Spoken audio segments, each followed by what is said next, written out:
आज हम लोग कॉल्स इन एरियर डिस्कस करने वाले हैं ना। ठीक, तो सबसे पहले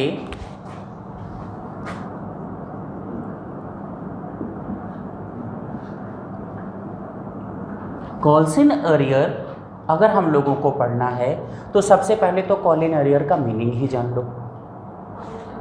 कॉल इन एरियर हम उस अमाउंट को कहते हैं कि जब ड्यू डेट पर अमाउंट चाहिए तो हो शेयर होल्डर से, अमाउंट ड्यू तो हो शेयर होल्डर से, लेकिन वो उस ड्यू डेट पर मिल नहीं पाए।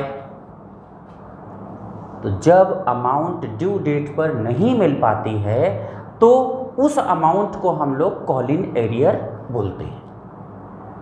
न मिली हुई अमाउंट को क्या कहा जाता है? Call in arrear. मीनिंग तो सिर्फ इतना है। अच्छा, हम लोग यहां एप्लीकेशन, अलॉटमेंट और फिर भी अगर कोई अमाउंट बच जाए तो कॉल्स के थ्रू ले सकते हैं। कंपनी अमाउंट को दो तरीकों से कलेक्ट कर सकती है, पहले भी हम लोग डिस्कस कर चुके हैं, by lump sum payment system, by instalment payment system. अगर कंपनी लमसम पेमेंट सिस्टम से ले रही हो, मतलब एक ही बार में सारा पैसा हमको चाहिए, हम आपको शेयर अलॉट कर देंगे, तो इसमें तो अरियर की सिचुएशन बनने की चांस ही नहीं है।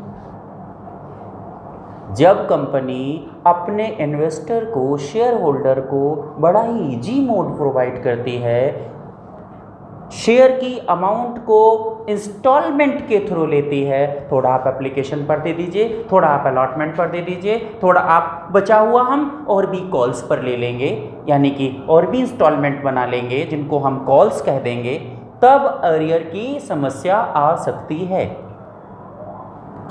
तो अगर हम लोग एप्लीकेशन, अलॉटमेंट और फिर भी कुछ अमाउंट अगर रह जाए लेने को, तो फिर हम लोग कॉल्स बनाते हैं। एक कॉल है तो फर्स्ट एंड फाइनल कॉल, और भी कॉल्स हैं तो फिर ये फर्स्ट कॉल, फिर अगली सेकंड कॉल, फिर अगली थर्ड कॉल। परंतु मैं आपको बता चुका हूं कि जहां पर आखिरी अमाउंट हमको लेनी है उसके बाद अमाउंट नहीं बचेगी लेने को, तो उसको हम क्या कहते हैं? And final. By the way, अगर हम लोग 10 रुपए का एक शेयर है और इस तरह से ले रहे हैं 4 रुपए, 3 रुपए, 3 रुपए, तब तो ये 10 रुपए यहीं पर खत्म हो गए, अब हमको नहीं लेना है उन लोगों से। तो इसको हम क्या कह सकते हैं? First and final call. तो क्या नाम हुए? Application, allotment, first and final call. तो उसके बाद लेना नहीं है तो फर्स्ट के साथ ही फाइनल लगा दिया, और भी लेना होता तो सेकंड हो जाता, सेकंड कॉल। लेकिन अगर सेकंड के बाद फिर नहीं लेना है तो second and final call. Is it clear Shagun? अगर यहां पर ड्यू अमाउंट, यहां पर ड्यू अमाउंट ड्यू डेट पर नहीं मिल पाए अनुसार, तो हम कॉल इन एरियर बोल देंगे कि जो अमाउंट ड्यू डेट पर, जब जिस तारीख पर हमको चाहिए उस डेट पर अगर वो हमें नहीं मिली तो उस अमाउंट को क्या बोला जाएगा? Call in arrear. बात समझ में आ रही है? डन। ठीक, अब अगर वो हमें ड्यू डेट पर अमाउंट नहीं दे पा रहे हैं, लेकिन थोड़ा देर में दे रहे हैं, 1 दिन बाद दे रहे हैं, 10 दिन बाद दे रहे हैं, 1 महीने बाद दे रहे हैं, तो क्या हमारी कंपनी उस अमाउंट को एक्सेप्ट कर ले या नहीं कर ले? बताइए अनुषा। अगर कोई शेयर होल्डर ड्यू डेट पर अमाउंट पे नहीं कर पाया, लेकिन कुछ दिनों बाद वो अमाउंट हमें दे रहा है, हमें का मतलब कंपनी को, तो वो अमाउंट जो डिले हो गई है उसको रिसीव किया जाए या नहीं रिसीव किया जाए? बताओ। किया जाए। वेरी गुड, अमाउंट रिसीव कर लेंगे। अब उसने देर में अमाउंट पे की है, इसके लिए क्या करना चाहिए? इसके लिए उस पर इंटरेस्ट चार्ज कर लेना चाहिए। इंटरेस्ट के बारे में कुछ बातें मैं आपको बता दे रहा हूं।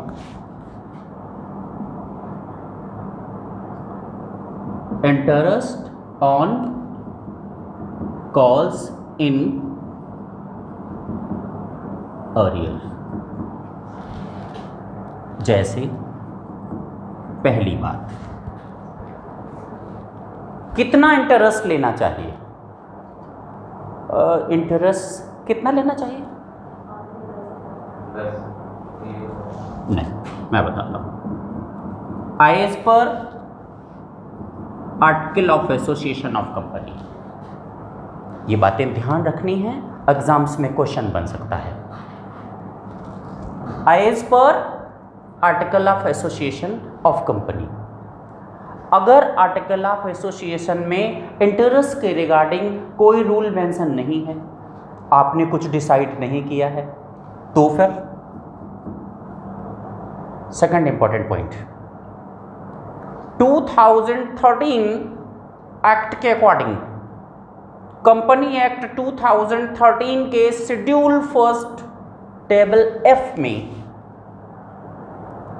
यह मेंशन है कि ऐसी सिचुएशन में जब आर्टिकल ऑफ एसोसिएशन में इंटरेस्ट के बारे में कुछ भी नहीं लिखा हो, तो फिर डायरेक्टर का ओपिनियन चलेगा, और डायरेक्टर ऐसे डिफॉल्टर्स शेयर होल्डर से जिन्होंने अमाउंट को अरियर किया है और लेट में दे रहे हैं, उन पर इंटरेस्ट चार्ज करेगा, बट नॉट मोर देन 10%।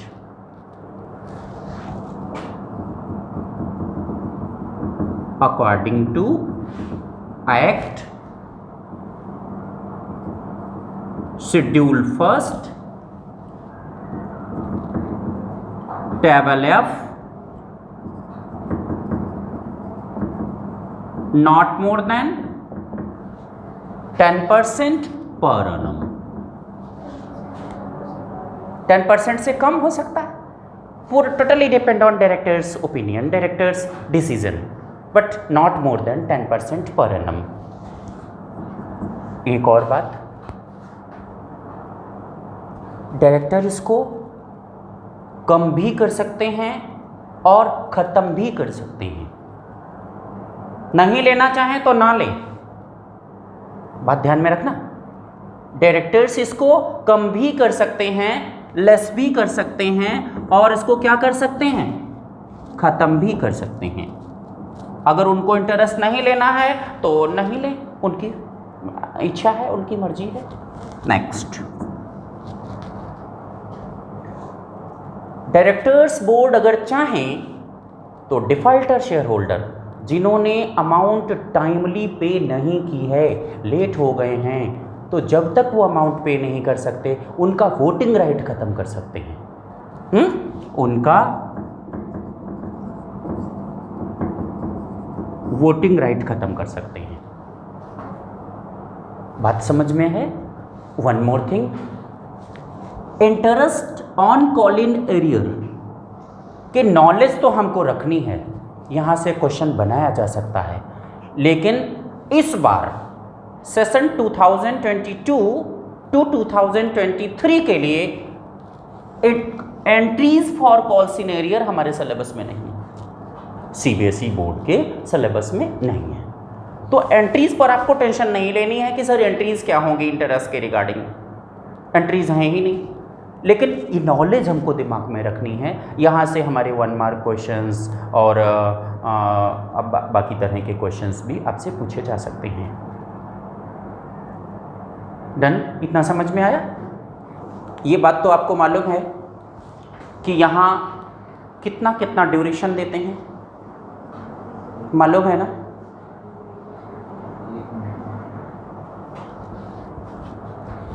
यहाँ अलॉटमेंट से कॉल के बीच मिनिमम 1 मंथ का गैप होता है, प्लस एप्लीकेशन पर ही सिर्फ ऐसा होता है कि लोग प्रॉस्पेक्टस पढ़कर हमें एप्लीकेशन पर डिसाइडेड अमाउंट भेज देते हैं, फिर अलॉटमेंट हो या कॉल्स हो, हमें उस अमाउंट के लिए उनको याद दिलाना पड़ता है, उनको लेटर भेजना पड़ता है, उनको ये कहना पड़ता है कि आपको इस डेट पर अमाउंट ड्यू हो जाएगी। और लेटर भेजने में और अमाउंट रिसीव करने में हम उनको एक ड्यूरेशन प्रोवाइड करते हैं 14 डेज। 14 दिन तक उन्हें मौका देते हैं कि उन 14 दिनों के भीतर वो हमें अमाउंट दे सकते हैं। 14 दिन के अंदर वो अमाउंट नहीं दे पाते तब उनको हम कहते हैं कॉल इन एरियर हो गया। बात समझ में आई? डन, ठीक, इतना ही मैं इधर समझा रहा था। उधर अब हम लोग एंट्रीज पर बात करेंगे कि कॉल इन एरियर की एंट्रीज क्या होती हैं।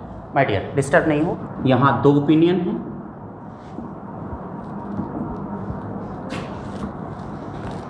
व्हेन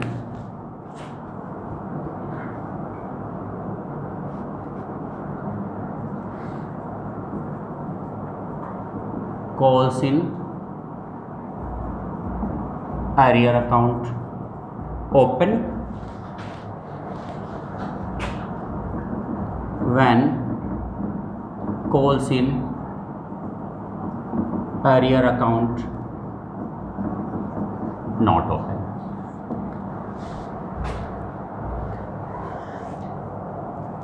ये समझाने के लिए हम यहाँ एक सिचुएशन क्रिएट करते हैं। जैसे 1000 शेयर हैं, 10 रुपये का एक है। 1000 shares issued to public at the rate of 10 each।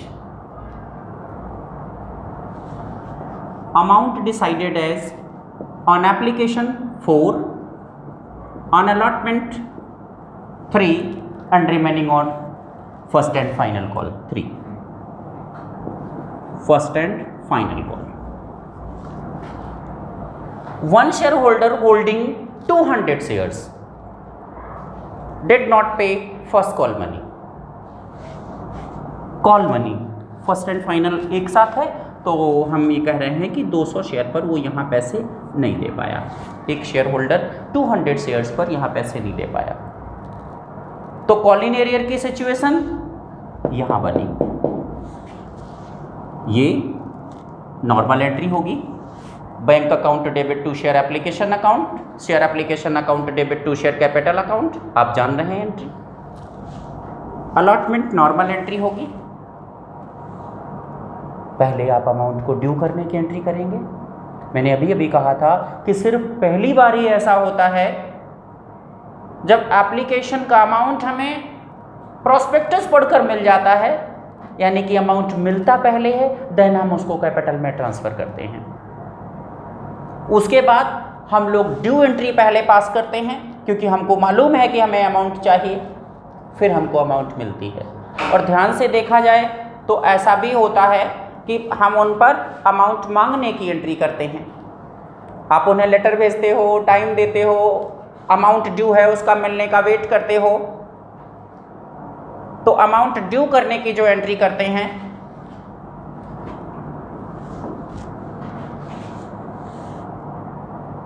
हम लोगों को क्या अमाउंट ड्यू करते समय ये मालूम होता है कि कितनी अमाउंट नहीं मिलने वाली है। समझ, मैंने एक क्वेश्चन पूछा कि जब हम ड्यू एंट्री पास करते हैं तो क्या हमें ये मालूम होता है कि कितनी अमाउंट नहीं मिलने वाली है। इसलिए बच्चों को ये कंटेंट दिमाग में रखना चाहिए, एक ये बात दिमाग में रखनी चाहिए कि ड्यू एंट्री हमेशा नॉर्मल बनेगी, फुल अमाउंट के साथ बनेगी, क्योंकि मालूम ही नहीं है कि कौन नहीं दे रहा है। ठीक, तो देखिए यहाँ हम लोग एंट्री बनाने वाले हैं और ये भी पता है हम लोगों को पहले से कि जब इंस्टॉलमेंट पेमेंट सिस्टम से हम लोग काम कर रहे होते हैं, जनरल एंट्रीज कर रहे होते हैं, तो हर इंस्टॉलमेंट पर 2 एंट्री रिक्वायर होती है। अब ये तो एंट्री आपको आई होप कि आपको पहले से आ रही है। आज कॉल्स इन एरियर पर डिस्कस कर रहे हैं तो सिर्फ ये बता दें, यहाँ आप ड्यू एंट्री बनाइए, share first and final call account debit to share capital account. कितनी अमाउंट यहाँ ड्यू करने वाले हैं? 1000 इंटू 3, 1000 इंटू 3। अमाउंट के कॉलम में हम लोग लिखेंगे 1000 इंटू 3। अब रिसीविंग एंट्री करनी है, तो रिसीविंग एंट्री बनेगी बैंक अकाउंट डेबिट 200 तो नहीं दे पा रहे हैं ना, तो एंट्री बना लीजिए 800 इंटू 3। और जो नहीं दे पा रहे हैं उसके लिए भी एंट्री बनेगी, जो नहीं दे पा रहे हैं उसके लिए एंट्री बनेगी calls in arrear account debit 200 into 3। और full amount to share first and final call account 1000 into 3। एक तो ये अप्रोच है जब कॉलिनेरियर अकाउंट हम लोग ओपन करते हैं। ओपन किया क्या? हाँ, ये ओपन किया। सेकंड अप्रोच क्या है? जब हम कॉलिनेरियर अकाउंट ओपन नहीं करते हैं तब एंट्री बनाते हैं। ड्यूज की एंट्री बनाइए। ड्यू की एंट्री तो नॉर्मल ही बनती है, और एंट्री बनेगी share first and final call account debit to share capital account. कितना? वही 1000 इंटू 3। यहाँ अमाउंट के कॉलम में कितना लिख दिया जाएगा? 1000 इंटू 3। और रिसीव करते समय 200 तो पे नहीं कर रहे हैं।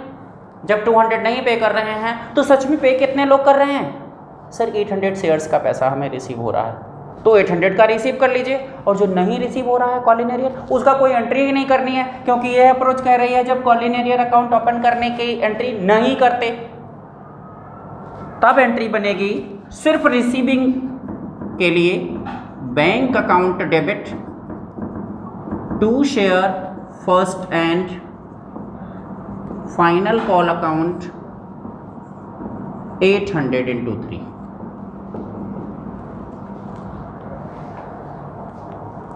तो अब हम लोगों को यहां समझना है कि अगर जर्नल एंट्री बनाते हैं तो दो अप्रोच हमारे पास अवेलेबल हैं, जब कॉलिनेरियर अकाउंट ओपन करें और जब कॉलिनेरियर अकाउंट नहीं ओपन करें। नहीं ओपन करें तो ये तो बड़ा सिंपल है, आप पूरा पैसा ड्यू कर लीजिए, मांग लीजिए, और जो लोग सच में दे रहे हैं उनसे रिसीव कर लीजिए, जो नहीं दे रहे हैं वो छोड़िए। 1000 इंटू 3 हमने कॉल किया, ड्यू किया, और 800 इंटू 3 हमको रिसीव हो गया। यहां 1000 इंटू 3 हमने कॉल किया और 800 इंटू 3 रिसीव हो गया, बट 200 इंटू 3 नहीं रिसीव हुआ। उसको भी जनरलाइज करना है कॉलिनेरियर अकाउंट डेबिट में। समझ में आया?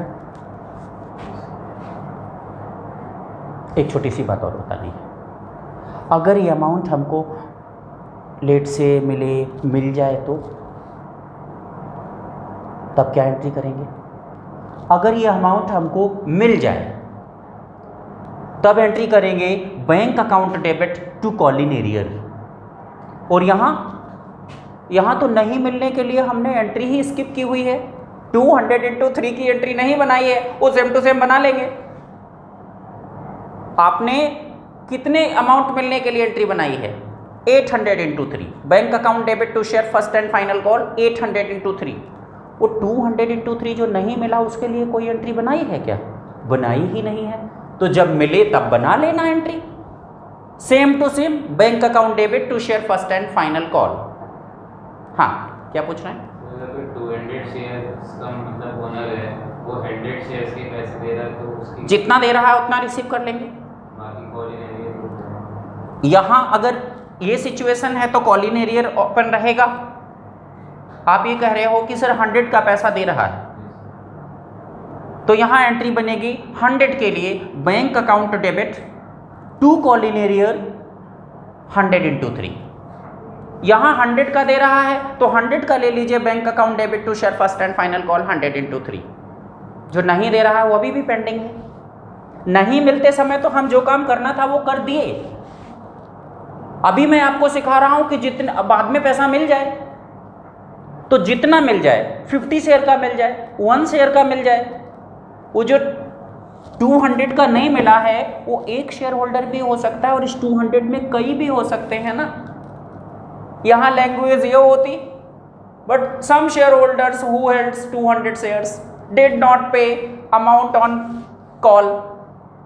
तो उनमें से जो दे रहा है, राम श्याम सीता गीता मोहन रीता तमाम लोग नहीं दे पाए, तो उनमें से जो दे रहा है उसका रिसीव कर लेंगे। रिसीव करने की क्या एंट्री बनेगी, ये बात मैंने अभी आपको समझाई। Bank account debit to calls in arrear, यहाँ bank account debit to share first and final call. जब मिलेगी तब भी यही होगी, क्योंकि अभी मिलते समय आपने उन लोगों के लिए जो पैसे नहीं दे पा रहे हैं उन लोगों के लिए कोई एंट्री की ही नहीं है। तो जब मिले तब कर लेना। क्या कर लेना, bank debit to first and final. फिर मिले तो थोड़े दिन बाद फिर मिले bank account debit to first and final. जब भी मिलेगी तो इस अप्रोच में यही एंट्री बनेगी, bank account debit to first and final. समझ में आया? एक क्वेश्चन और अराइज हो रहा है, वीडियो थोड़ा लंबा हो रहा है, क्लास लंबी हो रही है।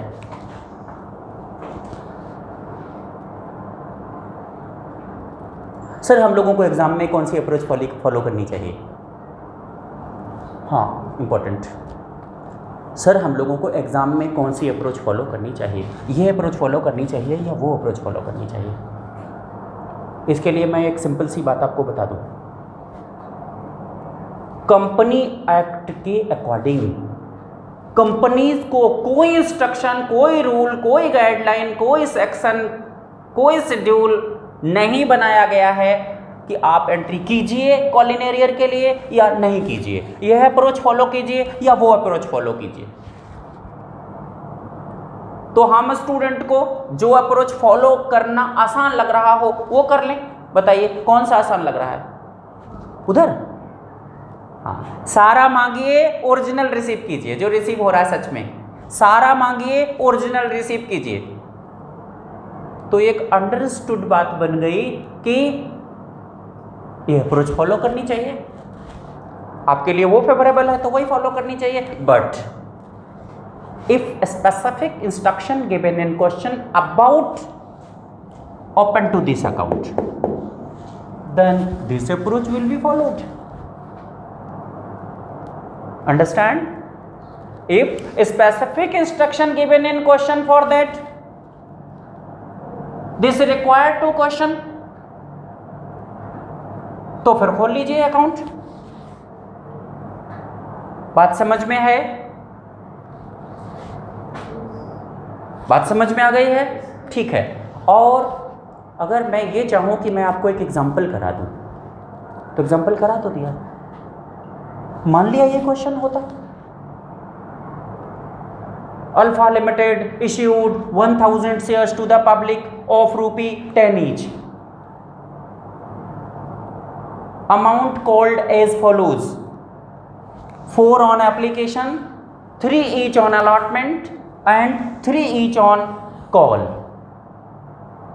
But when first and final call was made, then some shareholders who held 200 shares did not pay at the time of call.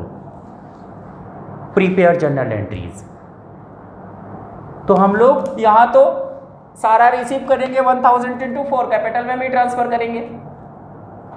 Application का पेयर बना लोगे, अलॉटमेंट में 1000 इंटू 3 ड्यू कीजिएगा, 1000 इंटू 3 रिसीव कीजिएगा, और यहाँ 1000 इंटू 3 ड्यू कीजिएगा, लेकिन 800 इंटू 3 रिसीव कीजिएगा। और अगर यह अप्रोच है तो ऐसे कीजिएगा। बात समझ में आई? ठीक हो गया ये टॉपिक। इसमें अब और कुछ बताने लायक नहीं बचा, बस प्रैक्टिस करनी बची है। आप लोग प्रैक्टिस कीजिएगा।